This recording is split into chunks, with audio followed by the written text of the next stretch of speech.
Boa noite a todos. Estamos começando a primeira edição do Papo de Engenheiro. E não sei se vocês perceberam na vinheta da gente aí, nossa logo tem um bonequinho, e dessa vez a gente colocou uma boneca, né, com vestido, que é em homenagem justamente ao Dia Internacional da Mulher na Engenharia, que foi dia 23.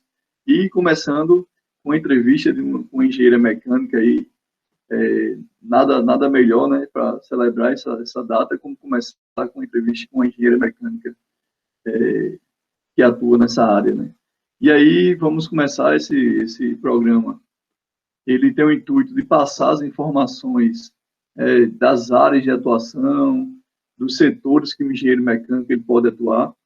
E aí a gente vai fazer uma série de entrevistas com diferentes engenheiros que trabalham em áreas diferentes, em setores diferentes, para que os alunos, os discentes do curso de Engenharia Mecânica, possam conhecer as áreas possíveis de atuação, né?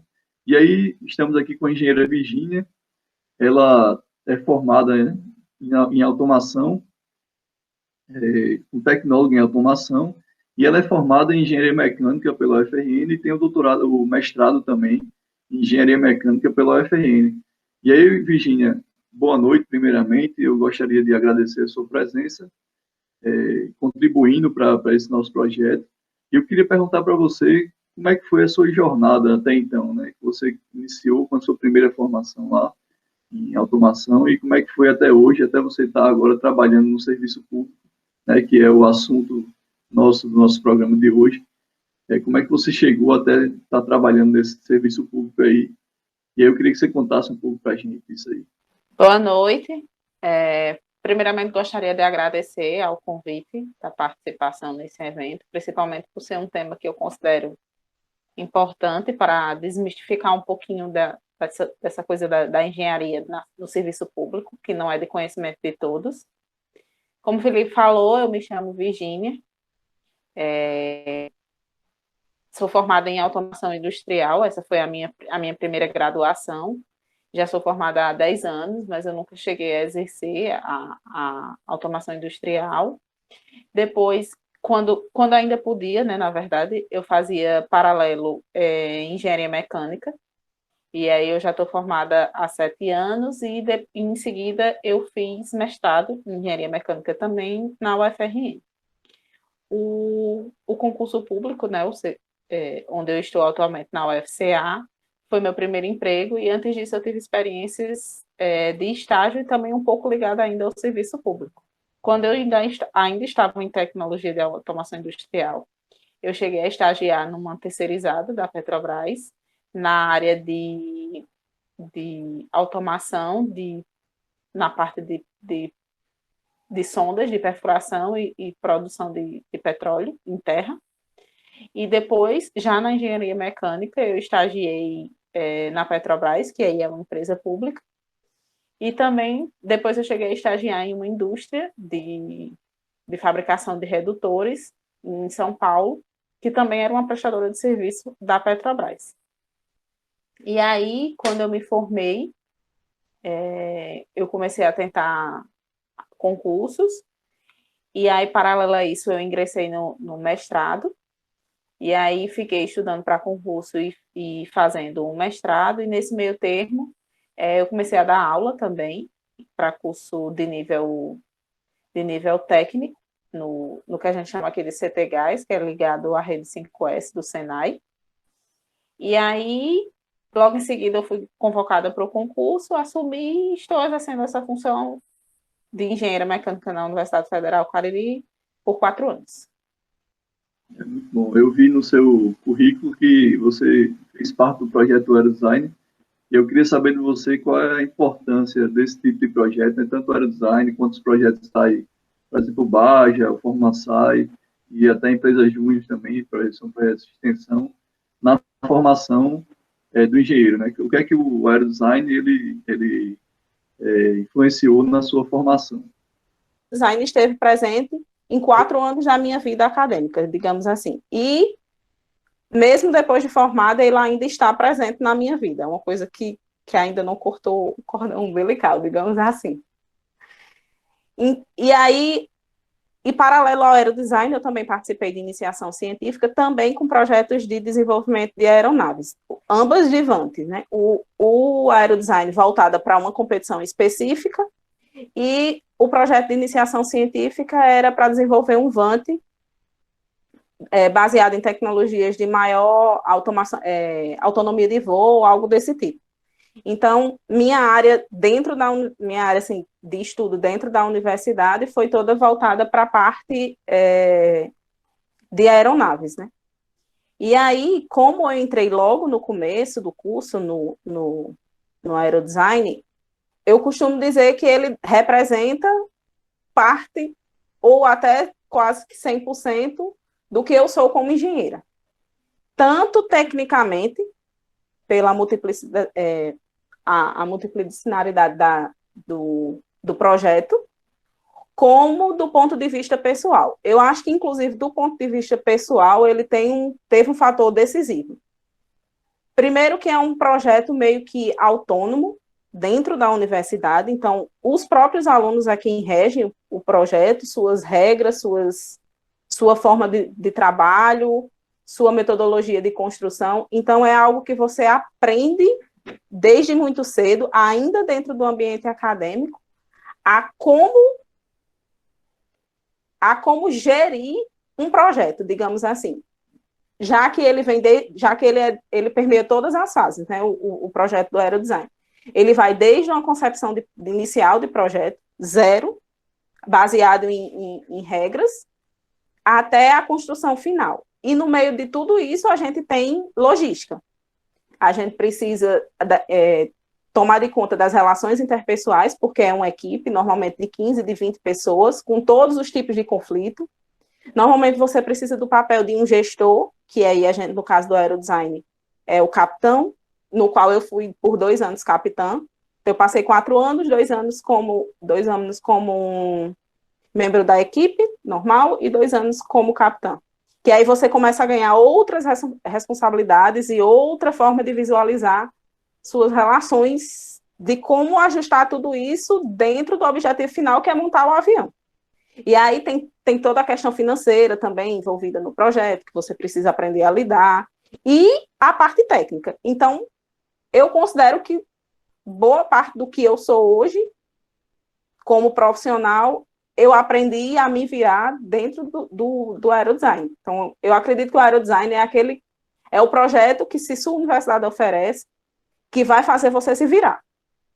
Você vai andar com suas próprias pernas e buscar todos os tipos de soluções para um determinado problema. Eu gosto, assim, de falar disso aí. É meio suspeito por eu ser orientador do projeto, né? Mas, assim, gosto muito de falar que os projetos saem, em geral, né? Tanto o Sim, aerodesign, todos eles. o Fórmula SAI, agora tem o Fórmula Drone também. Empresa Júnior também são projetos que são muito importantes na formação do engenheiro, né? Você sai com outras habilidades que as pessoas que simplesmente passaram pela graduação sem ter participado de nenhum tipo de projeto, eles não vão chegar na mesma não vou dizer na mesma capacidade, mas com a mesma condição, né? Eu acredito que, se você tiver a oportunidade de conciliar um projeto desses de extensão, não puramente acadêmico, de iniciação científica, e um de iniciação científica, se você puder juntar os dois, pronto. Você sai com a melhor formação que a universidade pode lhe oferecer. Porque nem tudo que a gente sabe vem da sala de aula, e uma boa parte do que a gente aprende é na vivência. E esses projetos, eu acho que é o que garante, assim, a vivência dentro do ambiente que você está. Claro que tem estágio, tem outras atividades que você também vai adquirir essas habilidades, mas com maior autonomia, como os projetos que eu conheço, que são os da SAI, dentro da universidade, eu acho que talvez não tenha um outro projeto, ou talvez empresa júnior, que lhe dê essas atribuições, ainda dentro da universidade, para você não precisar aprender dentro do mercado de trabalho, porque aí já é um pouquinho mais difícil. É verdade. Agora vamos falar um pouco da sua atuação, né, na universidade, né, como engenheira mecânica. No serviço público já é meio complicado a gente entender, né? Muita gente não entende o que é que um engenheiro mecânico faz no serviço público E muito menos quando a gente vai para um âmbito da universidade, né? Que a gente acaba achando que todo engenheiro mecânico, se estiver na universidade, ele tem que ser professor. Mas não Essa é a primeira pergunta que você tem que aprender a responder quando você ingressa no serviço público, principalmente se for numa universidade.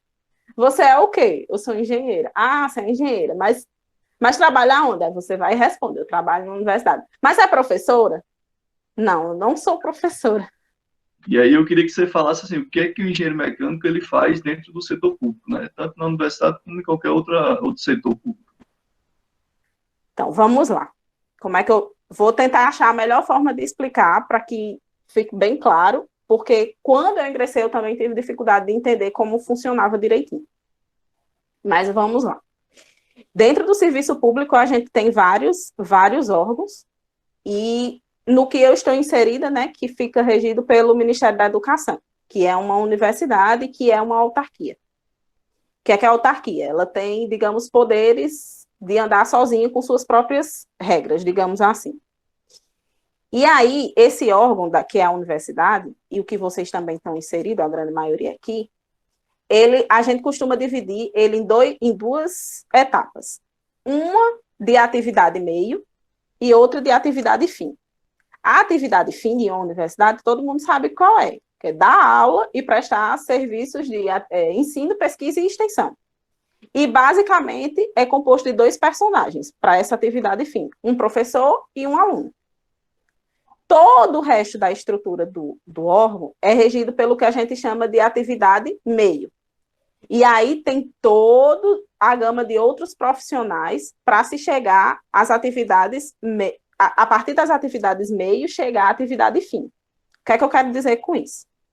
Para vocês conseguirem assistir a aula, um professor estar lá na frente de uma sala e conseguir passar seus conhecimentos, precisa de várias outras coisas para se chegar naquele momento. Vou falar da minha parte, porque é onde eu estou inserida. Por exemplo, a infraestrutura.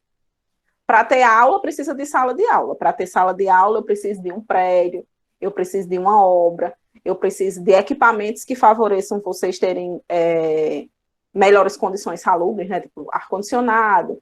Se for um prédio, eu preciso garantir acessibilidade, então eu preciso de elevador, eu preciso de uma plataforma, vocês precisam tomar água, um bebedouro. Se for alguma instalação de laboratório, alguns laboratórios precisam de gases especiais. Se for alguma instalação de ambiente de saúde, eu tenho rede de gases hospitalares. Enfim, eu tenho outras atividades que precisam ser realizadas por outros profissionais até se chegar na atividade fim, que seria a aula propriamente dita. Acho que eu fui clara até aí. Tá, foi claro, sim. Muito boa a explanação.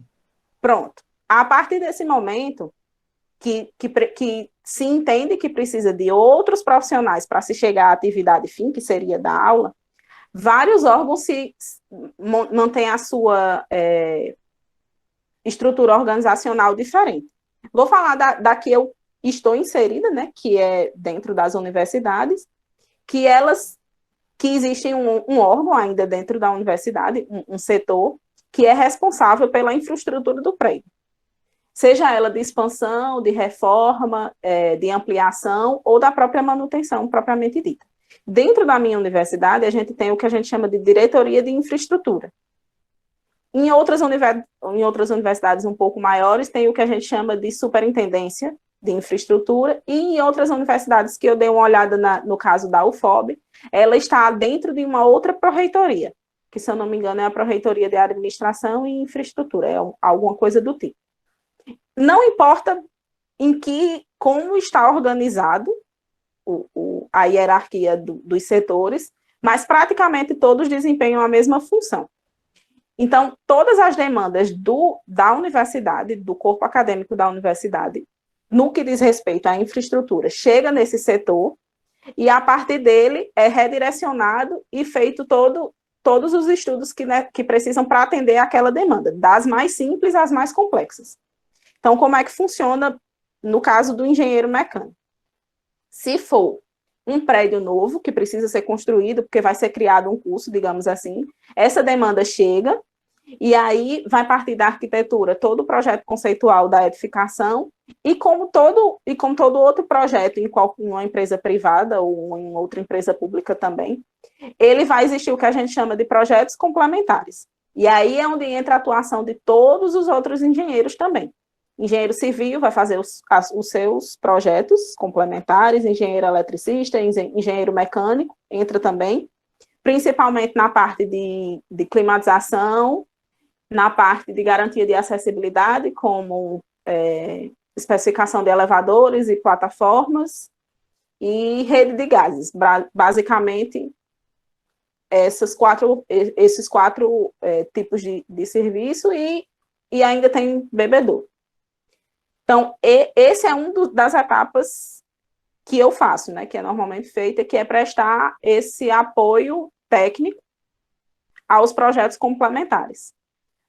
Depois que o projeto complementar já foi feito, que eu já sei quais são os equipamentos que eu tenho que selecionar e quais os que eu escolhi, aí eu vou para uma outra parte, que também precisa da atuação do engenheiro mecânico, nesses casos, para os equipamentos de cunho mecânico, né?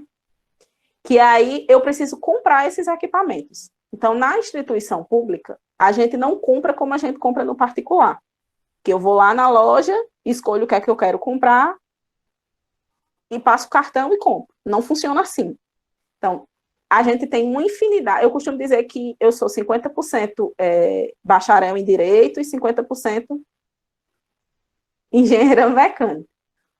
Porque a gente, dentro do serviço público, a gente tem uma infinidade de normativos e leis que nos regem de como a gente deve agir.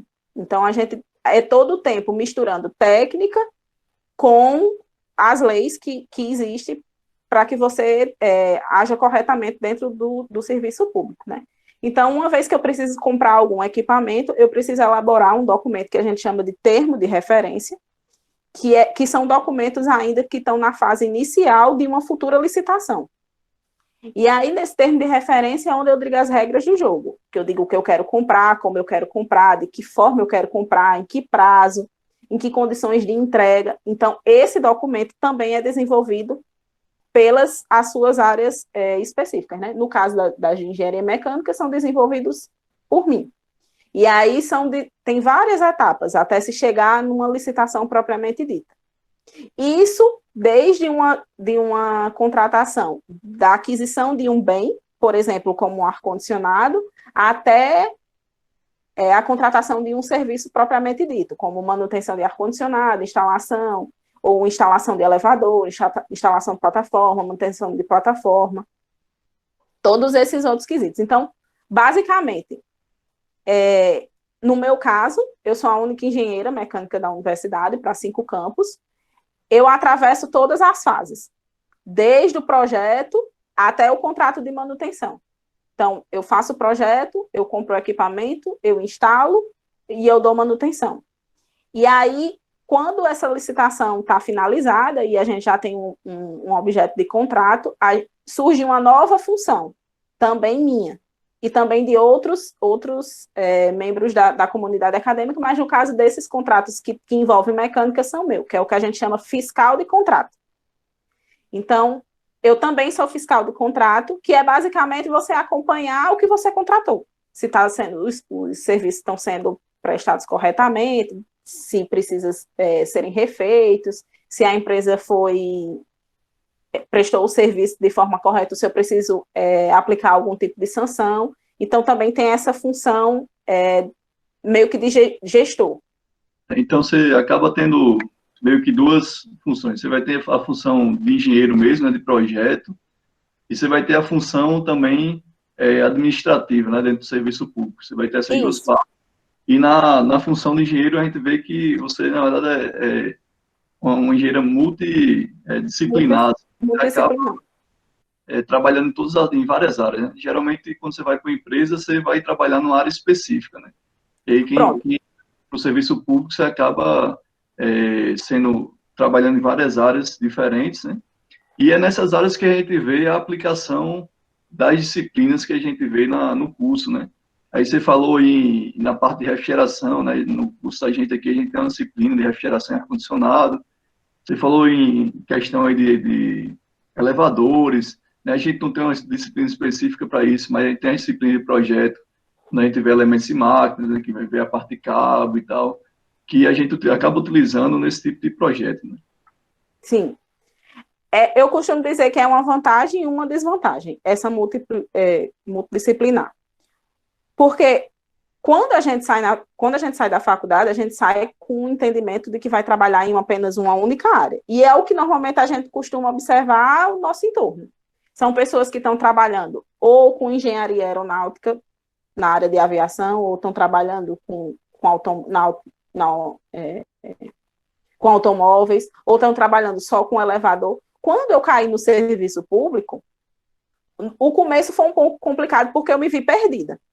Era um monte de atribuições, um monte de atividades que não tinham relação entre si. Por exemplo, normalmente a gente vê o profissional que trabalha com climatização, ele não é o mesmo profissional que trabalhe com elevador, ou é o mesmo profissional que trabalhe com projeto de gases, digamos assim. E acaba que, como a instituição é pequena e tem o seu quadro muito enxuto, e só tem eu de engenheira mecânica, e sou a única profissional habilitada a atuar nessas áreas, acaba que você tem que aprender um pouquinho de cada coisa. E aí é onde está o problema, porque você nem fica especialista numa coisa, acaba que sabe um pouco de cada coisa, mas não chega a ser um especialista na área. Mas aí eu acho que com o tempo, aí a experiência vai melhorando essa relação. Vai chegar uma hora que você vai saber muita coisa, isso é bom também, né? Eu espero. É ruim você ficar numa coisa só, que você acaba um dia, você de repente sai de uma empresa, e aí você só sabe fazer aquilo ali, né? Você não aprendeu outras coisas e até esqueceu coisas que você viu durante o curso, né? Assim, eu queria saber também, além disso aí, né? Eu já falei da questão das áreas de atuação, como é que a gente faz para o pós-formado, ele faz para chegar a ser um funcionário, um engenheiro mecânico no órgão público? Como é que você fez e como é que as pessoas podem fazer para entrar? Então, para trabalhar no serviço público, basicamente, só tem um caminho. Não vou dizer que ele é o único, vou explicar por que eu acho que ele não é o único, mas é a seleção, seja ela por concurso ou uma seleção pública, né? Porque a gente tem uma diferença entre servidor público e funcionário público. Tem alguns que são empresas públicas, que funcionam como CLT, e aí você tem que fazer uma seleção pública, mas no meu caso foi o concurso. Então, e uma outra é você ser terceirizado de um órgão público, que aí você vai entrar por meio de uma outra empresa como prestador de serviço. Na universidade que eu trabalho, na UFCA, nós não temos nenhum contrato de terceirização de engenheiros, mas já existem outras universidades que trabalham com a terceirização de mão de obra técnica, né, no caso de arquitetos e engenheiros, mas não é meu caso. Então, basicamente, digamos que em 90% das vezes, a sua forma de entrar como efetivo no serviço público é concurso. Eu, como disse no começo, não tive como é que eu posso dizer, uma metodologia, assim, de estudo muito apurada ou algum foco em um concurso específico, como muitas pessoas têm. Muitas pessoas se dedicam a única e exclusivamente concurso da Petrobras, ou um concurso da Polícia Federal como perito, ou alguma coisa do tipo. Eu queria trabalhar. E aí eu pensei que o concurso seria a única forma que eu dependia dos meus méritos próprios, sem precisar de uma indicação, por exemplo. Então, aí eu comecei a estudar para concurso, não para um concurso específico, mas para o cargo de engenheiro mecânico. Foi a regra que eu estabeleci, teria que ser de engenharia mecânica, e aí eu fui fazendo vários, aleatoriamente, e até que deu certo um. Show de bola. Aproveitando o gancho disso aí, né? Você falou a sua trajetória lá, você falou do tempo que você formou para o tempo que você conseguiu entrar dentro da instituição pública, né? Você passar em um concurso e ser aproveitada. A gente vê, assim, muita gente que forma e fica naquela aflição de que não estou conseguindo nada, né? eu estou tentando concurso, mas não estou passando. E aí eu queria que você falasse um pouco da sua experiência nisso aí e falar um pouco assim, né, quanto tempo você demorou, o que é que você fez para passar. Ah, eu estudei e passei, mas assim, você teve que fazer alguns concursos, né? E como é que foi essa trajetória nesse pós-formado, né? Então, como eu já disse lá no começo, eu me formei no meio do ano de 2013. E aí, como já foi quase no fim do ano, as coisas foram acontecendo, foram passando, e aí, quando chegou no começo do ano, que meio que as férias já tinham acabado, eu já tinha me dado minhas férias, eu disse, e agora? O que é que eu vou fazer na minha vida? No meu caso, eu tinha uma implicação que eu já estava formada em automação, e aí estava formada em engenharia, e vinha aquela coisa, eu tenho 2 cursos superior, e não vai servir para nada, eu não vou conseguir um emprego. E aí eu comecei. Primeiro fiz várias tentativas de trainee, em seleção de trainee, cheguei perto de uma, mas não conseguia ser aprovada, e aí foi quando eu resolvi estudar. Como eu disse, não tinha um foco num concurso específico, mas eu que basicamente reuni todas as provas de concurso de engenheiro mecânico que existia, baixei todas na internet, separei por disciplinas e comecei a estudar, fazendo questão. E aí, todos os concursos que ia aparecendo, eu fui fazendo, todos. Onde eu podia ir, que fosse no raio de distância que eu conseguia chegar de forma razoavelmente barata, eu ia. É tanto que esse concurso que eu passei não foi aqui no estado que eu estava, foi no Ceará. E aí tem uma peculiaridade também, que eu nem sabia que podia acontecer, aconteceu comigo, de repente pode acontecer com vocês também. Eu prestei concurso para a Unilab, que é uma outra universidade pública do Ceará. E aí era só uma vaga, eu fui classificada em 5º lugar. E passou. Como a universidade era muito pequena, menor do que a UFCA, inclusive, hoje ela já tem um porte razoável, mas no começo era bem pequena, eu imaginei que eu não seria chamada de jeito nenhum, porque eu imaginava que não caberia 2 engenheiros mecânicos, quanto mais 5. Então, para mim, ser classificada ou ser chamada, não existia essa possibilidade. E aí eu desencanei. Continuei fazendo outros concursos, inclusive de professor também, como eu estava bem sem foco, eu ia tentando tudo que aparecesse.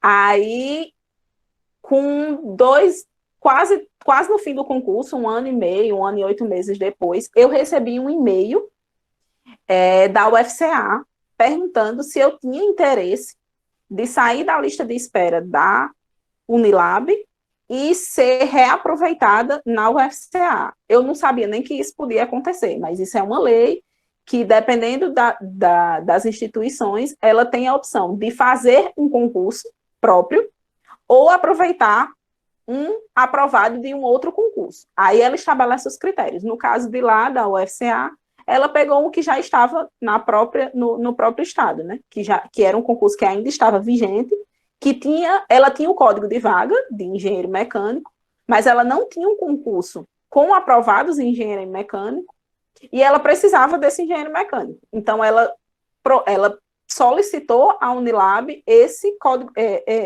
esse aprovado. E aí, cabe ao aprovado querer ir ou não. Aí, no meu caso, eu optei por sair do cadastro de espera da Unilab e ingressar na UFCA, que é onde eu estou até hoje. Então, na minha experiência pessoal, eu não tive uma metodologia muito criteriosa nos concursos. Eu fui fazendo, eu estabeleci um cargo, porque o que acontece muito também ultimamente é que, como as pessoas não estão conseguindo ingressar no mercado de trabalho como engenheiro, eles acabam fazendo todos os outros concursos, inclusive de nível médio. Eu optei por não fazer, eu só fazia os realmente de engenharia mecânica, e fui fazendo. O que eu percebi era que quanto mais eu fazia, mais perto eu chegava de ser aprovada, porque você aprende a fazer você aprende a fazer prova de concurso, digamos assim. Isso é importante, a persistência, né? Nessa fase. Às vezes fica aflito, mas quem quer fazer concurso... Eu faço concurso até hoje, não parei. Não que eu esteja insatisfeita onde eu estou, mas por outros motivos pessoais eu continuo fazendo concurso, até porque eu não estou na minha cidade original, né, que eu sou de Natal e moro lá em Juazeiro do Norte. Então, alguns outros mecanismos de chegar mais próximo daqui, eu continuo fazendo concurso. Eu queria deixar essa mensagem para o pessoal aí, que, assim, quem realmente pretende fazer concurso, e deve ser persistente, né? À medida que você vai fazendo o concurso, você começa a ganhar a experiência de fazer a prova do concurso, começa a ganhar mais segurança, você acaba uma hora conseguindo Acho que o primeiro ponto passar, é você né? definir o que E você aí, quer. Se você vai realmente querer ser engenheiro, tentar uma carreira de engenharia, e de que forma? Se vai ser por um concurso público ou se vai ser por uma iniciativa privada. Aí foca onde você escolheu. Se você escolheu o concurso, foca nos concursos. Se você escolheu iniciativa privada, foca em informação complementar, em outros que o serviço privado vai lhe exigir outras habilidades. Aí você tem que focar nelas. Primeiro você tem que escolher em onde você vai atirar, digamos assim. isso aí, tem que persistir. Eu acho que essa opção de tentar fazer um concurso que não seja para um engenheiro, eu acho, assim, Essa nunca foi minha opção. a pessoa passou 5 anos, né, persistir um pouquinho, que uma hora vai conseguir. Eu vou Mas, abrir aqui. mas eu também super entendo, assim, os momentos que bate o desengano mesmo. Tipo, você se vê formado com um monte de responsabilidade, às vezes em casa, e as coisas não vão acontecendo, aí você liga a televisão, é um monte de coisa não favorecendo você pensar positivo, mas aí só resta você fazer alguma coisa por você mesmo, porque não tem outro caminho. Tem que persistir. Eu vou abrir aqui para a pergunta. Acho que o Paulo já fez uma pergunta aqui. Ele perguntou se você atua como PMOC no campus, né, com plano de manutenção, operação e controle. Sim, o ano passado, como a universidade era nós éramos um campus, do começo, para tentar explicar. Nós éramos um campus descentralizado da UFC, que é a Universidade Federal do Ceará, e aí, há 7 anos atrás, nós emancipamos e viramos a Universidade Federal do Cariri. Então, enquanto nós éramos campus, todos os contratos eram regidos e feitos e fiscalizados pelo campus central, que era em Fortaleza. No momento que houve essa emancipação, todos os contratos e toda essa parte gerencial passou a ser feita dentro da UFCA mesmo. Então, quando eu cheguei, a universidade só tinha 3 anos. Nós não tínhamos ainda contrato de manutenção de aparelho de ar-condicionado. E aí eu fui desenvolver do começo, por isso a importância do profissional habilitado dentro dessas instituições públicas, porque você precisa do profissional habilitado para desenvolver essas atividades, que é o que não acontece em muitos órgãos. A gente tem engenheiro civil ou, às vezes, arquiteto tomando de conta desses processos sem ter a qualificação necessária. E aí a gente tem um esbarro do que a lei diz com essa questão das responsabilidades técnicas, que se a gente olhar lá na resolução do CREA, por exemplo, ele diz que só a gente pode fazer esse tipo de contratação. Mas, enfim, então, depois que eu cheguei no campus, a gente começou a desenvolver o que eu chamei lá no começo de termo de referência, e aí foi justamente quando houve a sanção da lei, que obriga os prédios públicos e os prédios privados também a terem um PMOC. E aí, o ano passado todo, nós tivemos o contrato, já aplicando todas as questões legais e realizando as manutenções dentro do plano de manutenção, operação e controle de aparelho de ar-condicionado. Show de bola. Eu vou passar aqui para Luiz. Luiz está querendo fazer uma pergunta. Pode falar, Luiz. Virgínia, tudo bom? Tudo bem. Estou sim. Deixa eu te perguntar, a questão eu queria saber se você lembra a questão do tempo, dessas partes de processo de trainee que você passou para a parte de processo seletivo e tal. Quanto tempo foi? Você lembra? Normalmente eram uns 3 meses, assim, da inscrição até chegar em alguma fase mais à frente. Eu parei acho que na antepenúltima fase. Aí foram mais ou menos uns 2 meses, assim, entre vai e volta. Mas eu já vi processos que demoram menos e processos que demoram mais também. Depende da empresa, não tem uma regra muito clara, não. Coisa importante se pretende seguir esse rumo aí, é o inglês, né? E Sim. muitas vezes já eliminam do currículo quem não tem inglês. Então, o pessoal começar o inglês desde o início, né, para que quando chegar nessa fase, então, não seja, não perca por esse lado, né, por conta do idioma. Eu acredito que essa tenha sido uma dificuldade minha também. Embora eu tenha corrido atrás de ter um inglês fluente, cheguei a fazer intercâmbio, mas ainda assim foi uma dificuldade que eu encontrei, principalmente quando eu comecei a tentar trainee, porque o que eu observei é que sem inglês fluente para trainee, nem se inscreva. Basicamente é isso. Porque até você chegar na fase de que o seu conhecimento técnico realmente importa, tudo que foi testado até chegar nessa fase é basicamente sua desenvoltura com inglês. Seja nas partes iniciais, que são provas online, né, ou até nas entrevistas, ou por telefone, ou por Skype, ou pessoal. João Vitor quer fazer uma pergunta também. Pode falar, João Vitor. Boa noite, Virginia. Boa noite. Eu queria saber se fazer um mestrado te ajudou a passar no concurso. Sim, por 2 coisas. Não vou mentir. Uma foi o conhecimento técnico, de disciplina mesmo. Algumas disciplinas que eu cursei no mestrado me ajudou nas questões eu fiz mestrado na área de materiais, então, uma coisa que eu observei nos concursos era que tinha muitas questões de materiais. Então, acredito que o conhecimento, como eu ainda estava no começo do mestrado, quando eu cheguei a passar no concurso, então as disciplinas que eu cursava no mestrado me ajudavam no estudo do mestrado propriamente dito. E dentro já aprovada no concurso, o mestrado ele tem também um incentivo, que a gente chama de incentivo de qualificação, que aí ele promove um aumento no salário. E aí, como mestre, também me abriu outros caminhos dentro da universidade, mas na área, no quesito de atuação junto a um professor, ou orientar algum aluno com a questão de algum trabalho científico, alguma coisa desse tipo.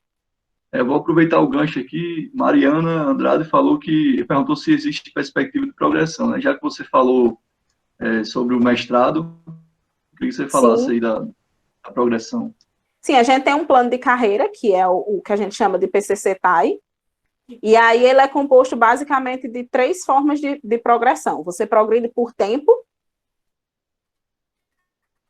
você progride por capacitação externa, né? São cursos que você vai fazendo a cada 18 meses, e aí ao fim de 3 anos, ao fim de 3 progressões desse tipo, você não progride mais por essa forma, né? E sim só por tempo. E há uma outra forma que a gente chama de incentivo de qualificação. Como o meu cargo é de nível superior, que a gente chama nível E, minha primeira, digamos assim, meu primeiro pré-requisito para ingressar no cargo é ser engenheira. Então, eu não progrido por ser engenheira. Porém, todos os que vêm depois, eu vou tendo incentivo de qualificação em percentual no salário. Aí, no caso, depois do curso superior, a gente tem as especializações, depois o mestrado, depois o doutorado. Eu não cheguei a fazer especialização, progredi por especialização, porque eu já fazia o mestrado. Então, eu já fui direto para o mestrado e isso teve um aumento de 52% do trabalho, no salário, em cima do meu salário base. E aí, depois, eu posso...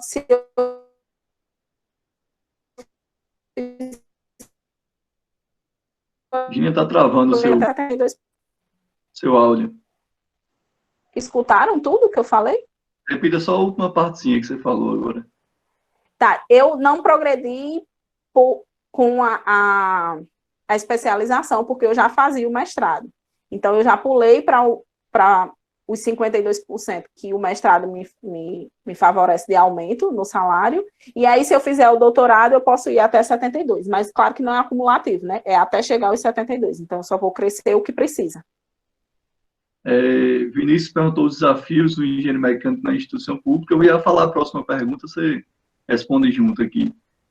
Além disso aí que o Vinícius perguntou, né, os desafios do engenheiro mecânico, Aleph Giovanni perguntou se um professor ele não poderia realizar essas atividades administrativas, que ele viu em algum caso já.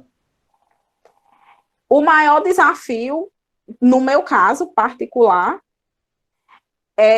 como o serviço público foi meu primeiro emprego, era me encaixar tecnicamente, né? Aquela sensação de que, meu Deus, eu não sei fazer isso. E depois que passa essa fase, você também se encaixar no perfil do serviço público, porque aí a gente tem como eu disse, que eu era 50% bacharel em direito. A gente tem uma infinidade mesmo de leis e normativos e resoluções e decretos e instrução normativa que dizem a forma que você tem que trabalhar. Então, todo o tempo você esbarrando em técnica e burocracia. Técnica e burocracia. Todo o tempo você tem que achar o ponto de equilíbrio dessas duas coisas. Aí, junto a isso, a gente ainda tem alguns problemas estruturais do órgão. Que aí alguns fluxos não são bem definidos de como você, da forma que você quer comprar, ou de quem vai demandar, de que forma vai demandar esse serviço de você. Então, a gente tem alguns ruídos de comunicação nessa forma gerencial da coisa, do serviço propriamente dito. E aí, no comecinho, a gente estava até discutindo com o professor Rômulo, que estava por aqui também, que aí a gente, baseado a isso, também tem um pouquinho da questão pessoal, de hierarquicamente dentro do órgão, que também é uma outra dificuldade. Porque a gente tem essas duas figuras, o professor do magistério superior e os técnicos administrativos, e às vezes as atribuições não são muito definidas. Então, a gente meio que esbarra nessas questões pessoais de quem pode mais, quem pode menos, eu sou professor, eu posso, e o técnico administrativo se sente no direito de dizer que também não pode, e aí a gente tem um pouquinho de conflito, mas aí dá para contornar com o tempo. E aí perguntou a questão dos professores atuar, né? Uhum. Pronto. Normalmente, os professores, eles estão... isso não é regra, mas eu falo de como está dentro da minha instituição. Normalmente, os professores, eles têm cargos administrativos de gerência. Ou um coordenador, ou um gerente, ou um pró-reitor, alguma coisa do tipo. E aí, os professores, quando eles prestam concurso, a grande maioria, não 100%, eles prestam concurso no que a gente chama de dedicação exclusiva. Então, o professor, ele tem atividades acadêmicas e administrativas que estão dentro da exclusividade dele, porém, eles não exercem a profissão de engenheiro. Qual a implicação disso? Há alguns serviços que são contratados, eu preciso gerar, por exemplo, o que a gente chama de ART. E aí eu não tenho um professor que tenha um CREA habilitado para que ele possa ser o responsável técnico daquele serviço. Então, na grande maioria das vezes, o professor, ele está assim como ele pode exercer um papel de engenheiro, mas na função de coordenador do grupo, né, como um pró-reitor, um diretor, um superintendente, mas na função técnica, ele tem esse esbarro legal, porque ele não consegue ser o responsável técnico, já que ele não tem um criativo, e ele não tem um criativo porque ele tem uma dedicação exclusiva com a universidade de prestação de outra forma de serviço, que seria, no caso da docência. Acho que ficou claro. Eu vou encerrar as perguntas aqui com uma de Vinícius, que ele pergunta, eu acho que eu fiz todas as outras perguntas, o João Vitor já tinha perguntado. Vinícius pergunta quais os cursos são interessantes para um engenheiro mecânico no serviço público. Eu acho que quais cursos complementares seriam interessantes para uma pessoa que quer ingressar no serviço público ou que já está, né? Eu fiz uma infinidade, continuo fazendo e ainda preciso fazer outro tanto. Eu fiz vários cursos, inclusive gratuitos, no portal da ENAP, da EGV, do Senado Público, são cursos para essa parte, digamos assim, burocrática da coisa administrativa, que são cursos de licitação, fiscalização de contratos, elaboração de termo de referência, instrução normativa IN 05, isso da parte burocrática. E aí tem todos os outros cursos da parte técnica que você vai atuar também. Mesmo depois que eu terminei o mestrado, hoje atualmente eu estou inscrita em uma especialização de EAD, de climatização, porque eu senti necessidade de ter que me aperfeiçoar nessa área, porque é uma das coisas que eu mais trabalho dentro da instituição, e meu conhecimento da sala de aula eu considerava limitado. Então, eu tive que buscar outros cursos, eu já fiz curso estou fazendo essa pós de climatização, já fiz curso de elevadores, já fiz alguns cursos virtuais de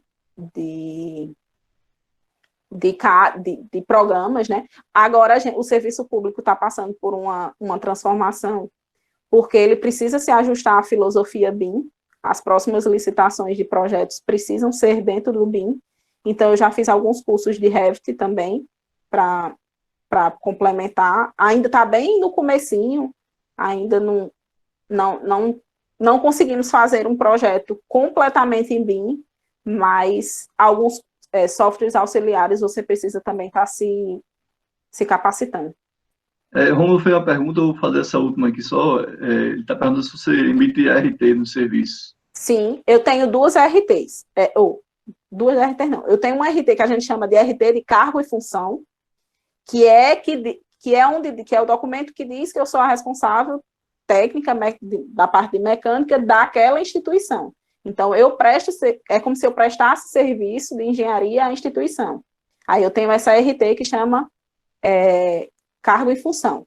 E tenho todas as outras ARTs que forem necessárias à prestação de algum serviço, que eu seja, no caso, que eu sou fiscal ou que eu seja projetista. Aí todas essas outras ARTs são vinculadas a essa RT de cargo e função. Então, se eu fizer um projeto de climatização, eu preciso tirar um RT de projeto de climatização. Se eu fiscalizar um contrato de manutenção, eu preciso tirar um RT de fiscalização de contrato de manutenção. E isso para todas as áreas.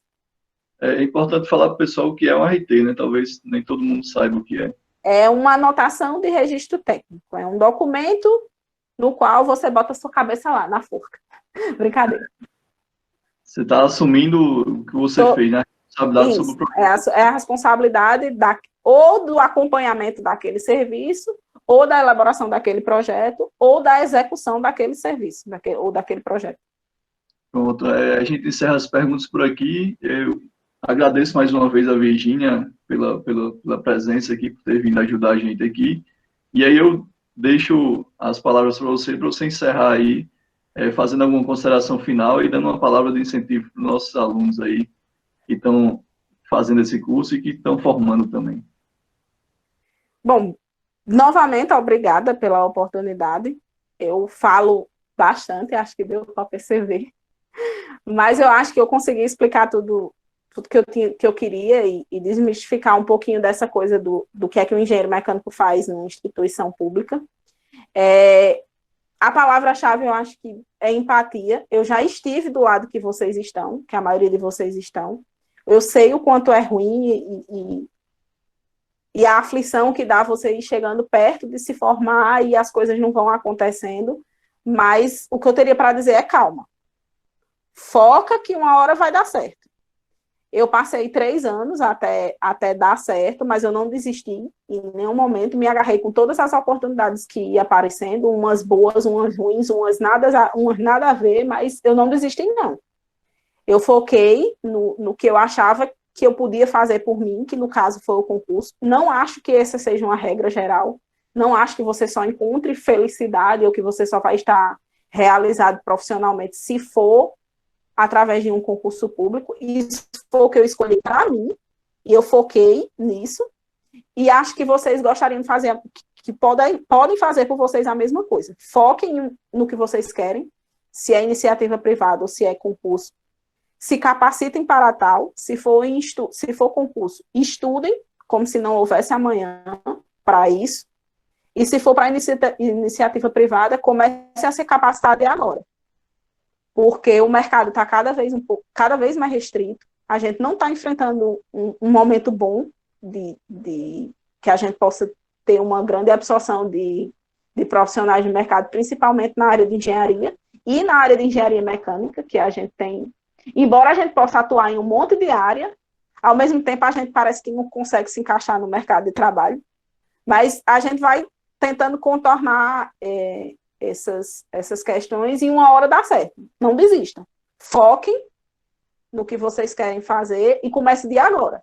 Não deixe para quando chegar, por exemplo, uma formatura e vocês começarem a agir.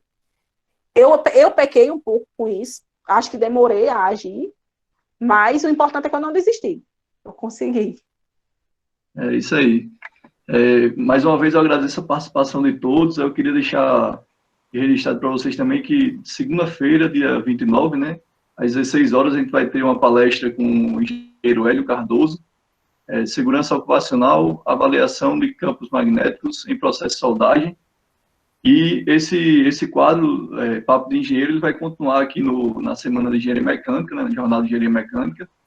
E a gente vai ter, terça-feira, um encontro com o engenheiro Almeres Alves, que seria a atuação do engenheiro mecânico na indústria petroquímica. A gente já teve uma palestra, mas foi bem específica, né, na parte de posse e tal. E aqui a gente vai fazer uma entrevista, um bate-papo com ele, para vocês entenderem também como é que seria a atuação do engenheiro mecânico nessa área, né? E aí eu deixo aí para vocês o convite, tanto na segunda, quanto nessa, quanto nas próximas que virão. E, mais uma vez, agradeço a presença de todos, tanto profissionais quanto estudantes que estão aí presentes, né? Já vi aqui que tem, inclusive, palestrantes que vão palestrar para a gente aqui no Papo de Engenheiro, inclusive, Antônio Calmon. E eu queria mais uma vez agradecer e agradecer também o carinho de todo mundo aí que está parabenizando pela entrevista. Obrigado, boa noite a todos. Bom final de semana.